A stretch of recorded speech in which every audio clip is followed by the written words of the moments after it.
All right, let's dive right in. We're going to pull back the curtain on a system you've probably never even heard of, but one that quietly runs the show for pretty much everything you own. And it all boils down to just a simple 6-digit code. You know how it is, right? You order something from overseas, and sometimes it shows up right on time, no problem. Other times it just disappears into a black hole at the border for weeks on end. Well, the secret to which path it takes, it often comes down to one tiny, crucial detail.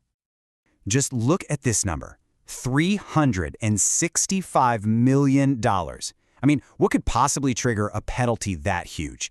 A lost container ship? Some kind of massive environmental disaster? The truth is actually a lot simpler and way more common than you'd think. Yeah, that's right. Not some big catastrophe, but a paperwork error.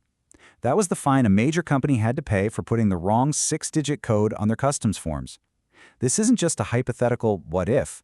It's a very real and obviously a very expensive risk. And that really brings us to our first big point.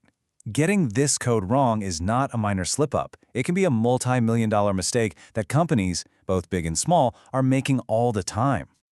And trust me, these aren't just one-off stories. Ford got hit with that monster fine because they classified their cargo vans in a way that got them a lower import tax. A vitamin company had to shell out almost $23 million because they've been misclassifying supplements for 5 years straight.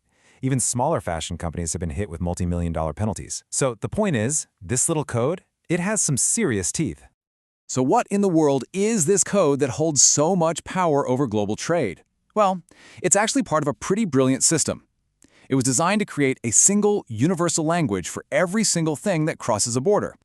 It's called the Harmonized System Code, or just HS code for short. It's basically a 6-digit number that customs officials in over 200 countries use to identify exactly what a product is. The whole idea, which is run by the World Customs Organization, is to make sure that a t-shirt is a t-shirt and a coffee maker is a coffee maker, whether you're in Tokyo, Toronto, or Texas.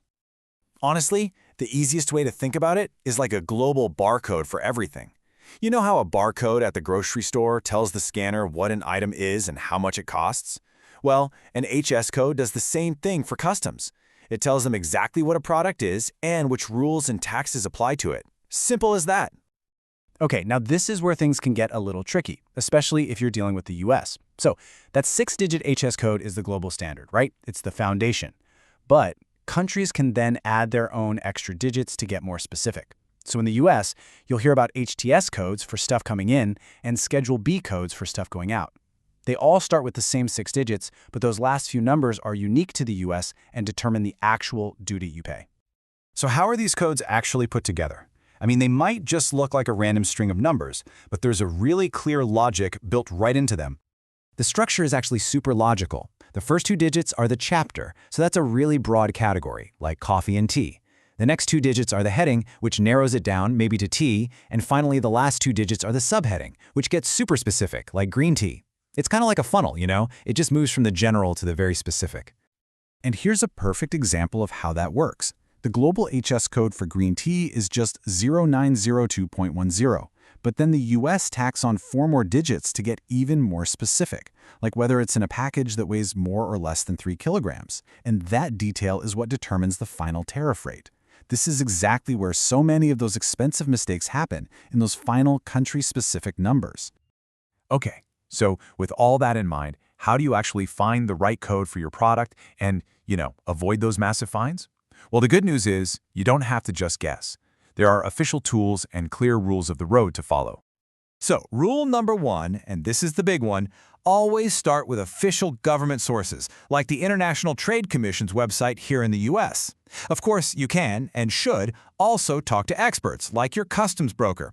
Now, your supplier might give you a code, but you absolutely have to verify it, because the code that's right for their country might be wrong for yours. And hey, if you have a really high-value shipment and you want to be 100% certain, you can actually ask customs for a legally binding ruling. But what happens if your product is weird? What if it could reasonably fit into 2 different categories?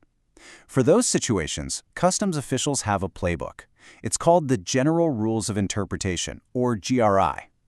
It's basically a set of 6 principles that ensures everyone plays by the same rules, and they usually tell you to pick the most specific description or to focus on what gives the product its essential character. And at the end of the day, this is the bottom line. It doesn't matter what your supplier told you. It doesn't matter what some website suggested. If you are the official importer of record, then the legal responsibility for getting that code right rests entirely on your shoulders. The buck, as they say, stops with you. Now, you might be thinking, these codes are just about collecting taxes, right? But their job has actually gotten a lot bigger than that. They've evolved to become a really critical tool for enforcing international policy and even global security. What you're looking at here are the logos for a security coalition called the Export Enforcement 5, or E5. It's the US, Australia, Canada, the UK, and New Zealand. And this group works together to control the export of really sensitive goods. So how do they do it? You guessed it. They use HS codes. For instance, in response to the war in Ukraine, the E5 and other partners identified the specific codes for high-priority goods that Russia needs for its weapons systems. By flagging these codes, they can stop or at least scrutinize any shipments containing those critical parts. And we're talking about incredibly specific items here. Things like certain electronic integrated circuits, the brains inside modern weapons, or specific kinds of radio navigation gear. By targeting these individual HS codes, countries can perform surgical strikes on military supply chains without having to shut down all trade. It completely transforms the HS code from a simple tariff tool into a powerful instrument of foreign policy. So as you can see, this thing that seems like the most boring piece of paperwork imaginable is, well, it's anything but. For any business, getting it right is a critical strategic move that protects your bottom line. And on the world stage, it's a powerful lever for security and diplomacy. So when it all comes down to it, this 6-digit number is way more than just paperwork. It's your passport to the global marketplace. It's what unlocks borders, it determines your costs, and it even plays a small part in international conflicts. So the only real question left is, are you absolutely positive you're using the right one?